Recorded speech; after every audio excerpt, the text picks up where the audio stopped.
É isso aí, meu amigo, estamos começando o programa Ponto Crítico ao vivo aqui nos estúdios da RPTV, na famosíssima Rubião Júnior, em São José do Rio Preto. Tudo bem com você? Tudo bem? Bom dia, meu querido, bom dia a você que acompanha a programação desta emissora RPTV, cada vez mais firme, cada vez mais forte, cada vez levando melhores programas, melhores debates e discussões. Aliás, o programa Ponto Crítico, a autópsia da notícia, porque aqui é o seguinte, aqui a gente não narra a notícia. Aqui a gente discute, debate, vai para as entranhas dos fatos. É por isso que o programa ganha audiência e ganha consistência à medida que o tempo passa. Um dos temas, aliás, que tem ganhado grande notoriedade pela quantidade de pessoas que vem envolvendo, é o tema da fobia. Fobia é uma doença, não sei se você sabe. Ter medo é bacana, porque o medo te protege. O medo, ele é o quê? O medo ele é um dispositivo de segurança. É o medo que impede que você faça coisas estúpidas, entendeu? O medo, você está diante de um abismo, aí você fica com medo. O que quer dizer? É o cérebro travando você de fazer uma coisa idiota. Tem gente que o cérebro acaba não funcionando, aí o cara faz a idiotice e paga um preço muito alto. Por isso que a turma fala, não beba e dirija. Por quê? Porque quando você bebe, o álcool, ele destrava esse dispositivo do medo. Quando você bebe, o álcool desliga o dispositivo do medo. Então você não tem medo. Por isso que o cara anda a 180 km por hora na Washington Luiz, mata um monte de gente, se mata, causa um monte de problemas. Medo é isso. Medo é bom. Medo te protege. Medo é um dispositivo de segurança natural de cada pessoa. Fobia é outra coisa. Fobia é doença, porque daí é um medo exagerado, um medo infundado, ou um medo resultado de um trauma, por exemplo. Tem muita gente que tem fobia, por exemplo, de sapo. Não pode ver sapo, não pode ver sapo, porque na infância, digamos, caiu num buraco que estava lotado de sapo, tipo Batman. Liga o filme. Fala, Jair. Não, que o Jair, tem um filme, a galera tá vendo as imagens, é fobia, esse é todo tipo de fobia. Fobia de enchente, fobia de avião, fobia de morcego, no caso do Batman, né? Que caiu naquele poço profundo lá no filme, o Batman Reload. Não, Reload é o Matrix, espera aí, tô confundindo tudo, tem problema. Mas são fobia de, olha só, isso é um tsunami do filme Tsunami 26. Isso aí, esse tipo de situação, digamos que você tenha vivido, eu conheço pessoas que viveram situações como essas, de enchente, em Campinas, aliás, né, a família da minha esposa viveu uma cena como essa de enchente em Campinas, e a mãe da Alba, por exemplo, tem fobia de enchente, né, de água e tal, aquela coisa toda. Fobia de insetos, não sei se escorpião está na categoria de inseto, mas de qualquer maneira, fobia de... Ótima essa imagem, hein? Fobia de bichos peçonhentos, ratos, cobras, é como eu vinha dizendo, você tem a fobia, por exemplo, uma situação que pode ser resultado de um trauma, a fobia como resultado de uma experiência geralmente vivida na infância, ou uma experiência traumática vivida na vida adulta, por exemplo, você com o teu carro na enchente, não é? É natural que a partir de você ter passado por uma experiência como essa, que você acabe desenvolvendo essa fobia.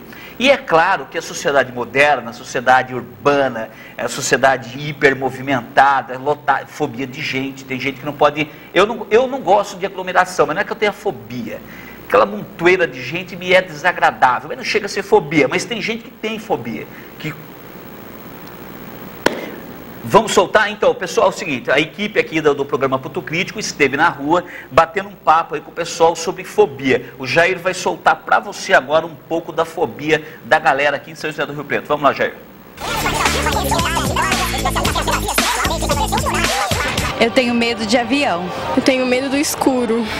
Eu tenho medo de altura. De avião. Muito medo de avião, muito mesmo. Não ando de avião de jeito nenhum. Eu tenho medo de barata. Tenho pânico de lagartixa.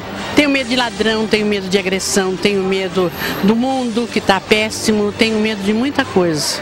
Tenho medo de aglomeração, excesso de pessoas no mesmo lugar, um lugar restrito, fechado. Eu tenho medo de altura.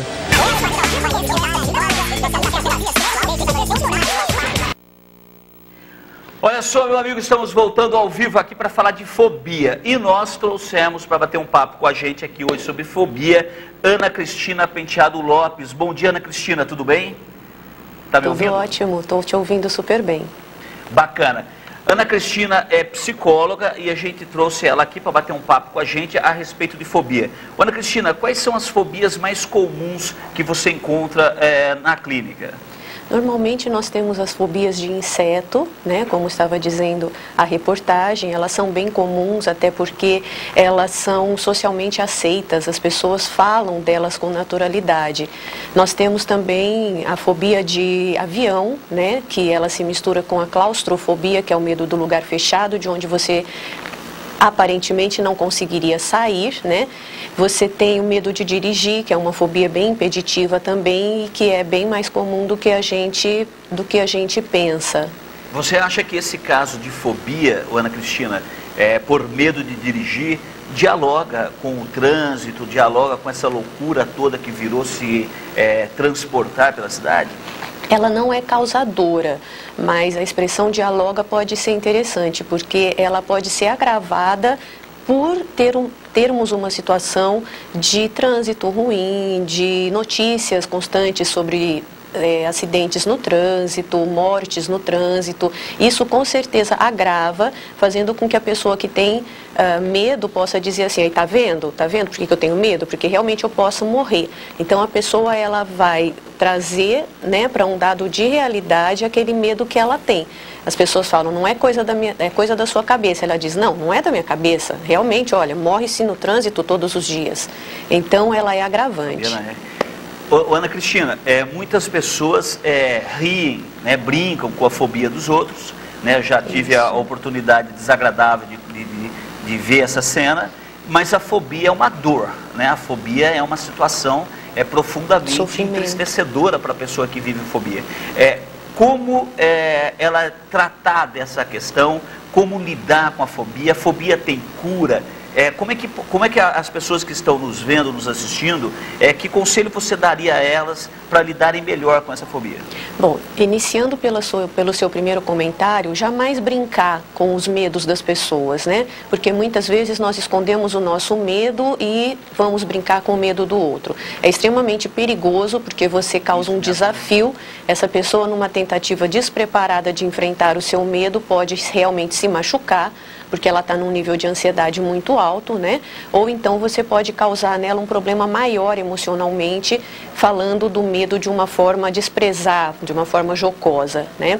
A fobia, com certeza, ela tem tratamento. Eu sou psicoterapeuta cognitivo-comportamental, nós trabalhamos muito com a fobia.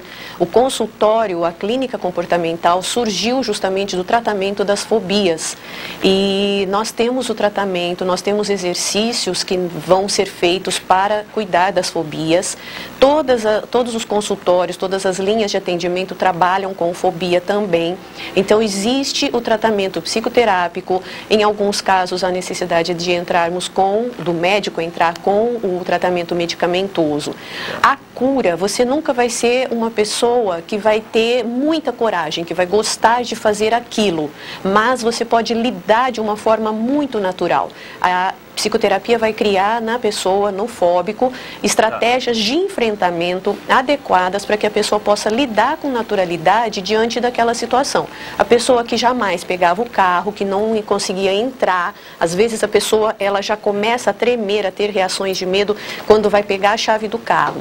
Então você consegue levar essa pessoa sim a dirigir, mas ela sempre vai ser uma pessoa que, se puder evitar dirigir, ela vai dizer não, se não tem obrigação eu não vou. Não, ela não vai gostar de fazer aquilo. Bacana. Ana Cristina, bom, enfim, nós estamos aqui conversando com a Ana Cristina Penteado Lopes, que é psicóloga. Ana Cristina, me diga uma coisa, qual que é a diferença entre síndrome do pânico e fobia? Mas, calma, Ana Cristina, daqui a pouquinho, em 60 segundos, a gente volta para a Ana Cristina falar um pouco mais para nós sobre essa diferença porque uma coisa é uma coisa, outra coisa é outra coisa, meu amigo, já que a gente volta.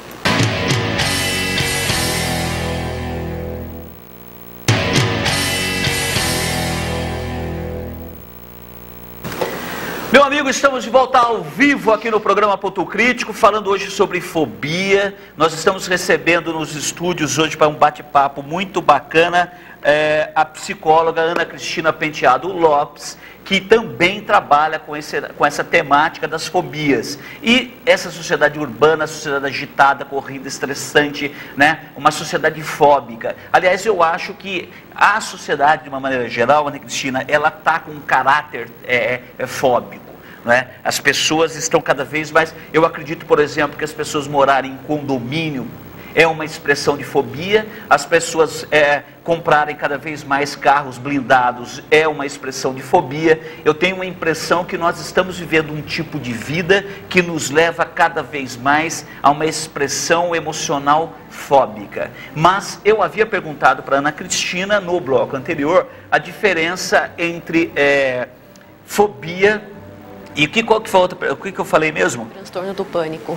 A síndrome do pânico, exatamente. Eu havia perguntado sobre fobia, a diferença de fobia e síndrome do pânico. Existe diferença? Existe diferença, Ana Cristina? Sim. Ou é a mesma coisa? Não. Ambos, vamos começar pela igualdade. Ambos são transtornos ansiosos, né? Mas a fobia, ela é uma coisa específica. Você tem medo de alguma coisa, um medo bastante impeditivo, do tipo, eu não faço isso, eu não entro naquele lugar onde tiver aquela barata, aquele rato, aquela lagartixa, como uma moça falou, né, nos entrevistados, eu não entro. Então, a fobia, ela é totalmente impeditiva. O transtorno do pânico, ele já é o que se diz, de uma forma, ele ficou muito conhecido como medo de ter medo. Você passa por uma situação, num momento de fraqueza, bastante traumática, onde você fica com muito medo e você tem toda uma síndrome fisiológica, não só emocional. Então, esses sentimentos que você passou são extremamente desagradáveis. E você relaciona, você vai parear essas sensações todas com todo aquele momento, todo aquele local, as pessoas, as circunstâncias, como a gente diz, as contingências daquele momento. Todo esse pareamento leva você a começar a ter a evitação de sentir-se novamente daquela maneira. Então, quando você passa a evitar as situações, né, de uma maneira a não querer sentir aquele sentimento, que é o medo, a fobia, então você vai caracterizar realmente o transtorno do pânico.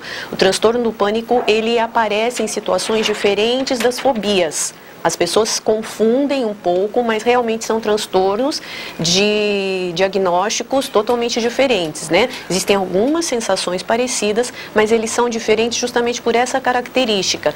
Eu realmente passei por uma situação, existe o pareamento de todas as contingências, né? Pela qual eu passei no momento que eu tive sensações muito fortes, muito apavorantes, muito ruins, que me deixaram com sensação de impotência diante daquela situação. Eu não consigo em absoluto lidar com aquela situação. Então eu vou começar a evitar aquelas situações.